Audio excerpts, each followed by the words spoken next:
LOG exercise 3.1 exercise शुरू कर रहे हैं। हर कालेब की कतार और कालमों की तादाद लिखिए। पहले तो मैं आपको ये बताता चलूँ कि जो उफ़की होंगी ना, इस तरह से लीनियर जैसे कॉपी की लाइनें लगी हुई होती हैं, ये आपकी होगी कतार, और जो अमूदी होगी इस तरह से, ये आपका होगा कालम। अब ये कतार नंबर 1 है, ये कतार नंबर 1 है, रो 1, ये रो 2 है, ये कालम नंबर 1 है, ये कालम नंबर 2 है। तो जब हम इसकी तादाद बताएंगे, कतारों की तादाद, तो इसमें जो कतारों की तादाद है, कतारें हैं 2, कालम भी हैं 2। इसमें देखिए कितनी कतारें हैं, पहली कतार, दूसरी कतार, ये तीसरी कतार, और कालम तो बस एक ही है। तो जिसमें एक कालम है 3 कतारें हैं। इसमें देखिए, बाकी आपने इस तरह से खुद लिख देना है कि कतारें इसमें 3 हैं और कालम इसमें 2 है, ऐसे लिखनी है।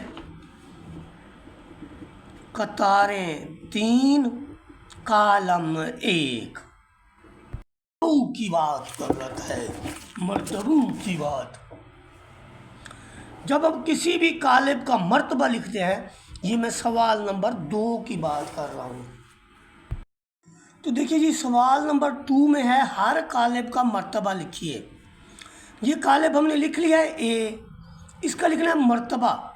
तो ऑर्डर ऑफ ए, मर्तबा जब किसी भी कालिब का लिखते हैं ना, तो हम पहले नंबर पे उसका यानी कालिब की यानी कालिब का मर्तबा लिखते हैं m क्रॉस n। m का मतलब होता है नंबर ऑफ रोज, n का मतलब होता है नंबर ऑफ कॉलम्स। तो देखिए रोज इसके अंदर कितनी है, 1 और 1 2 रोज हैं और सिंगल कॉलम है। इसके अंदर देखिए 1 रो है और 2 कॉलम है। तो रो 1 है, कॉलम 2। ये 2 क्रॉस 1 है, ये 1 क्रॉस 2 है। जब हम ऑर्डर ऑफ सी की बात करते हैं, तो हमारे पास जो नंबर ऑफ रोज हैं इस तरह की 1 और 1 2, ये 1 रो, ये R1 है, ये R2 है, और नंबर ऑफ कॉलम्स 1 और 1 2, 2 ही कॉलम है, C1 है और C2 है। तो इसका जो हम ऑर्डर लिखेंगे, हम इसका ऑर्डर लिखेंगे 2 क्रॉस 2, यानी पहले नंबर ऑफ रोज लिखते हैं, 2 रोज हैं और 2 ही कॉलम्स हैं। जब हम डी की बात करते हैं, तो ऑर्डर ऑफ डी में देखें 2 रोज हैं और कॉलम कितने हैं, 3। तो 2 क्रॉस 3। फिर हम ई की बात करते हैं, ई में कितनी रोज हैं, 1 2 3, 1 रो, दूसरी रो, 3 रो। ये देखें ना, ऐसे 1 2 3 रोज, और कॉलम्स इस तरह से होते हैं, ये पहला कॉलम, ये दूसरा कॉलम। तो 3 रोज 2 कॉलम। फिर अब आखिरी पे आ जाए, तो इसमें 1 ही रो है, 1 ही कॉलम है, तो 1 क्रॉस 1। ये क्वेश्चन नंबर 3। क्वेश्चन नंबर 3 के अंदर देखिए, वो कहता है विच मैट्रिसेस आर इक्वल, जिनके कोरस्पॉन्डिंग एलिमेंट से होंगे वो मैट्रिसेस इक्वल होंगे। ये देखिए यहाँ पर 0 3 4 1 है। एफ मैट्रिक्स को देखिए, इसमें भी तो ऐसे ही है कि ये 0 बन रहा है, 3 बन रहा है, 4 बन रहा है, 1 बन रहा है।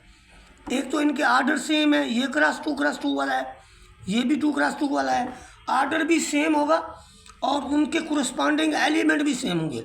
मसलन इधर 0 है तो फिर इधर भी 0 है, इधर 3 है तो फिर इधर भी 3 है, इधर 4 है तो ये भी प्लस हो के 4 आ रहा है, इधर 1 है तो इधर भी 1 है। ये है कोरस्पॉन्डिंग एलिमेंट, मुतल्लिका एलिमेंट। ये अगर सेम है तो वो बराबर होंगे। फिर इसी तरह से देखें, जो यानी हम इसका जो आंसर लिखेंगे वो हम इस तरह से लिखेंगे, ये मैं लिख के भी आपको बता देता हूँ। हम कहेंगे matrix A is equal to F, ये लिखेंगे आंसर। अब हम बात करते हैं बी की। जब हम बी को देखते हैं तो बी में 9 - 7 है, इसका भी 9 - 7 बन रहा है। तो हम लिखेंगे कि ये जो बी है, बी ये आपका मैट्रिक्स डी के इक्वल है। इसी तरह से अब सी को देखें, ये 2 × 3 6 ला रहा है पहला एलिमेंट, ये 1 ला रहा है, ये 4 ला रहा है, ये 2 ला रहा है। तो हम कहेंगे कि सी जो है वो ई के इक्वल है। हम कहेंगे इसके अंदर जो मैट्रिक्स सी है वो ई के मैट्रिक्स ई के इक्वल है। फिर अब देखिए, अब इसके अलावा कोई जो मैट्रिक्स है वो नहीं बच रहे। अब हम क्वेश्चन नंबर 4 को सॉल्व करेंगे।